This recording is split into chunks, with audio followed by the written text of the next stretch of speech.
We all intend to serve God faithfully, right, bazalwane? Sonke siyafuna ukumkhonza uNkulunkulu ngokuthembeka, isn't that right? But how many of us have a concrete plan, Kodwa bangaka bethu abanohlelo abalihlelile even when it's tough and costly? nanoma kunzima futhi kubiza kumuntu. Today's teaching Nam- will move you Namhlanje isifundiso sizokunyakazisa from being a fan of God ukuthi ungasiwa umuntu nje omthandayo to uNkulunkulu, be a servant of God. kodwa ube inceku, A fan of God, bazalwane, umuntu omthandayo nje yilaba uJehova. abathanda uNkulunkulu bamthandele ekudeni.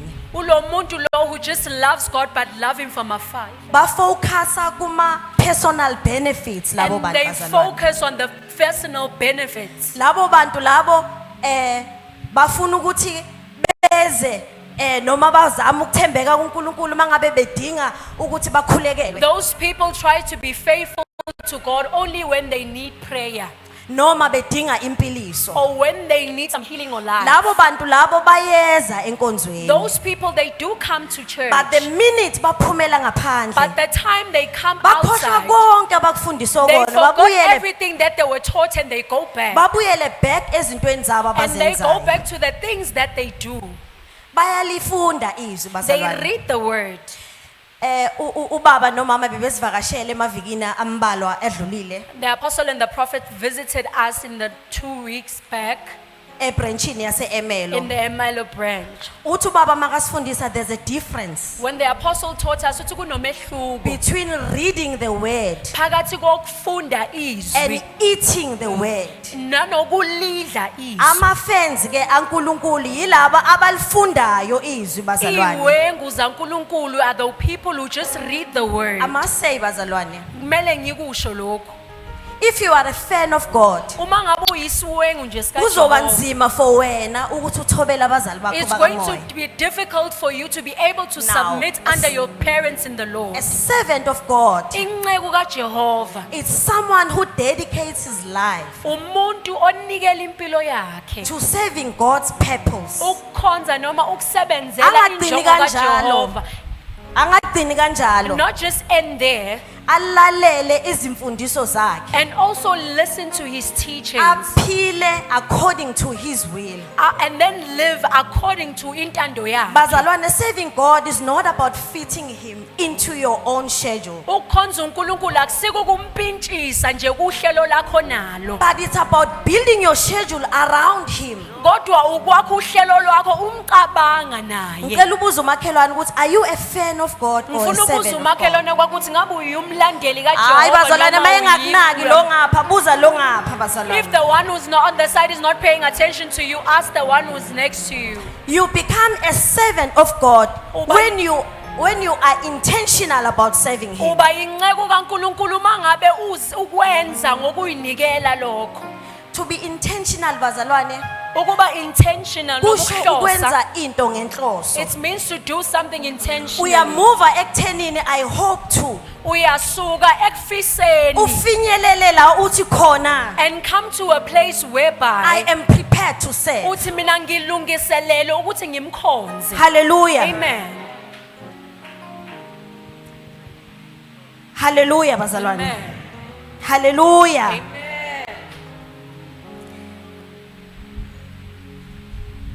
Bazalwane, God reveals his glory uNkulunkulu wambula to inkazimulo yakhe believers who are intentional about serving him. kumakholwa ahlosile ukumkhonza. No one can force you Akekho umuntu ongakuphoqa ukuthi ukhonze uNkulunkulu. for you to worship God. It's a personal choice bazalwane. Uzikhethela wena. Sinabazali bethu. We have our parents. Ngisho noma bangasithanda No kangakanani, matter how much they may but love they can us, only guide us. kodwa bengakwazi ukuthi Ukuthi bona mfundisi. besibhekisa indlela. Ukuthi To mfundisi say, Pastor, kufuneke wenze this is kanje. what you were supposed No to do. mfundisi akwenziwa kanje. And to correct you and Kodwa say you're not kwenziwa supposed to kanje. do this, but this is how you're supposed to do Ngiyacela things. sifunde uJoshua 24 verse 15. Sizofunda incwadi kaJoshua 24 verse 15. Ufundeka kanje ngeEnglish ngizokutana ngifundele ngesiZulu. And if it means if it seems evil to you to serve the Lord, choose for yourselves this day whom you will serve, whether the God which your father served that were on the other side of the river, or the gods of the Amorites, in those land you dwell.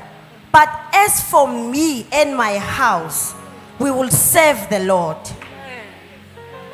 Uma kukube emehlweni enu ukhonza uSimakade, khethani namuhla ukuthi ngubani eneyakumkhonza, noma ngoNkulunkulu ababekhonzwa ngokhokho benu besengaphesheya komfula, noma ngoNkulunkulu bama-Amori enihlala ezweni lawo.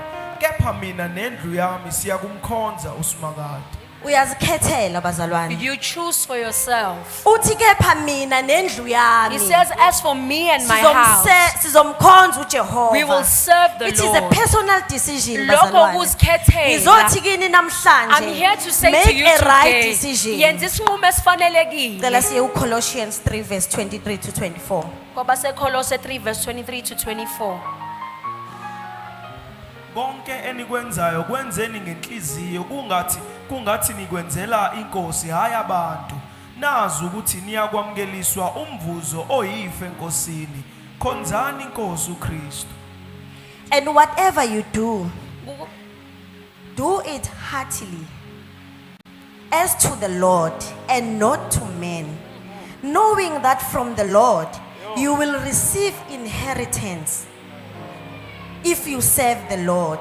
Bazalwane lento isho ukuthi kufuneke sindlule ebantwini. This means that we need to pass men Ebese sesiconcentrate kuNkulunkulu and bazalwane. concentrate on our Because God. inkinga esinayo Because bazalwane. the issue which we Senza have, izinto we do things because sifuna ukimpressa abaphathi bethu. because we want to impress our We leaders. want to impress ama colleagues ethu. Sifuna ukubukwa ngisho nabantu We want esisebenza to nabo. impress ama family members. And we want to impress our Kodwa family namhlanje members. siyakhunjuza ukuthi asiconcentrate phezulu. But today we are reminded that we should concentrate on God.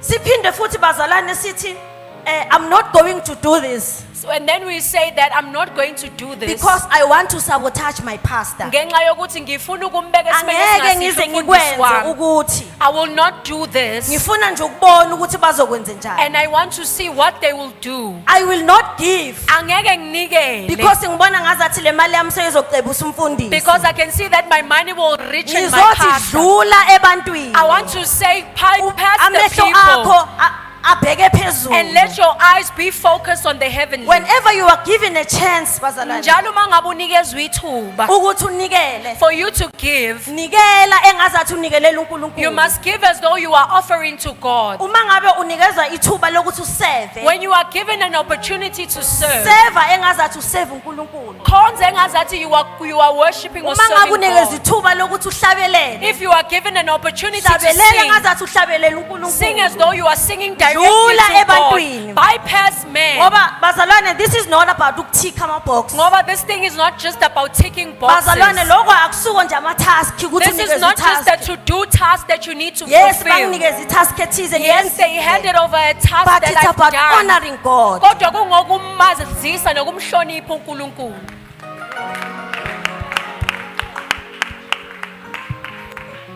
Hallelujah. Amen. Hallelujah bazalwane. Amen. Cela siye ku-Ephesians 5 verse 15 to 16. Kwabe seFesu 5 verse 16 and 15. Ngakho ke bhekisisana ukuthi nihamba kanjani. Ningabi njengabangahlakaniphile kodwa njengabahlakaniphileyo. Nithengisisa isikhathi ngokuba izinsuku zini.